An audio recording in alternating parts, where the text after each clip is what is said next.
Voici maintenant l'humeur de Pierre et Salut, attendez, j'ai une blague.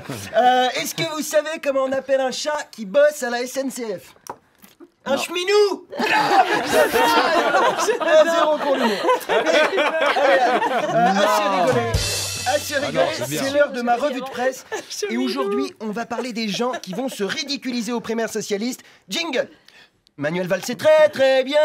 C'est comme un chauffeur de bus alcoolique qui essaye de doubler tout le monde par la droite. Alors il a un accident et tous les passagers du bus, ils meurent. Et pour ceux qui n'ont pas compris, c'est une métaphore. Le bus, c'est la France. C'est la plus belle semaine de ma vie. Manuel Valls est candidat. Et pour un humoriste, c'est Noël avant l'heure. Valls, il est incompétent, désagréable, bruyant, instable, raciste, constipé. Et en plus, il est de droite. C'est Nadine Morano avec le bilan de François Hollande. J'étais déjà intenable depuis la victoire de Fillon, mais là je suis excité comme Nagui au salon de la talonnette. Je me suis masturbé 52 fois depuis lundi, j'éjacule en continu. Heureusement que j'avais un matelas pneumatique chez moi, sinon je me serais noyé, j'ai plus pied dans mon appart. Alors, on sait pas bien pourquoi il se présente, Valls. Peut-être un élan d'espoir, peut-être un élan de connerie, mais le connaissant, je ne miserai pas trop sur l'espoir. En plus, c'est tellement émouvant. Il est venu annoncer sa candidature à la présidentielle dans la salle où il s'est marié. En fait, il fait toutes ces conneries au même endroit. Non, mais sérieusement, il n'a aucun amour-propre. Arriver avec un bilan comme celui de Manuel Valls devant les Français et leur dire « Votez pour moi !» C'est un peu comme aller voir une meuf, lui sortir les résultats de ton check-up médical positif à la syphilis, la blénorragie et au sida et lui demander « Je peux t'enculer, s'il te plaît ?» Non, mais vous avez écouté son discours? Non, ça revient médical. Vous avez écouté son discours? Le mec, il vient parler dialogue social et démocratie après la loi travail, l'état d'urgence et les 49.3. Tu serais pas en train de bien te foutre de notre gueule, Manuel? En fait, Manuel Valls, c'est le mec qui pourrit tes chiottes avec une gastro de l'espace et qui sort mine de rien en disant « Ouh là là, je sais pas qui était aux toilettes avant moi, mais ça sent pas très bon, il y a du caca partout sur les murs. Et moi, en tout cas, j'ai fait que pipi. » Il est arrivé sur scène pour annoncer sa candidature. Ça sent le vécu pour beaucoup de personnes. Ouais, c'est pour moi, surtout. Il est arrivé sur scène pour annoncer sa candidature avec un aplomb incroyable, alors qu'il y avait une traînée de merde de son froc jusqu'à Matignon.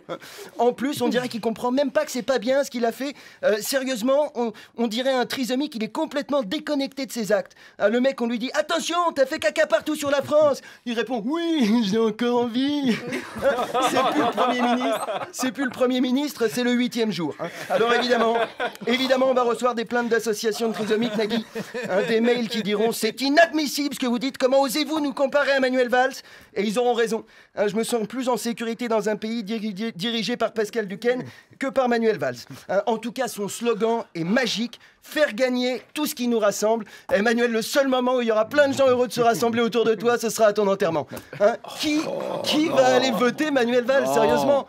En 5 ans, il s'est mis à dos les étudiants, les chômeurs, les salariés, les retraités, les profs, les flics, les musulmans, les infirmières, les pauvres, les juges, les fonctionnaires, les routiers, les agriculteurs, les roms, les écolos. Le mec, c'est Tom Hanks dans Seul au monde, quoi.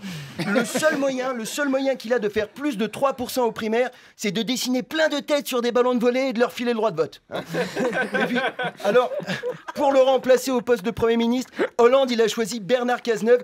Ils sont en roue libre, les socialistes. Hollande, il en a plus rien à foutre, il est déjà en vacances, il sirote des mojitos en chemise hawaïenne, on dirait Magnum après un accident de Ferrari. Et visiblement, il a l'autoradio encastré dans le lobe frontal. Cazeneuve, en 5 ans, il est passé par tous les ministères, c'est le mec le plus constant du quinquennat, il a été nul partout. Et de toute façon, personne n'en voulait du poste. Quand Hollande a regardé autour de lui, les socialistes faisaient semblant de pas être là. On se serait cru au collège un peu quand c'est le gros qui est nommé capitaine d'équipe et que c'est lui qui choisit ses joueurs. Tout le monde baisse la tête. Non, ces élections, c'est un vaste foutage de gueule. Ils font même plus l'effort de nous la mettre discrètement. Alors, je ne sais pas trop quoi vous donner comme consigne de vote. Tout ce que je sais, c'est que les primaires de gauche, ce sera le même fonctionnement que les primaires de droite. Faudra payer et signer une charte qui dit qu'on adhère aux valeurs de la droite. Merci pour écouter. France Inter. Nagui, la bande originale.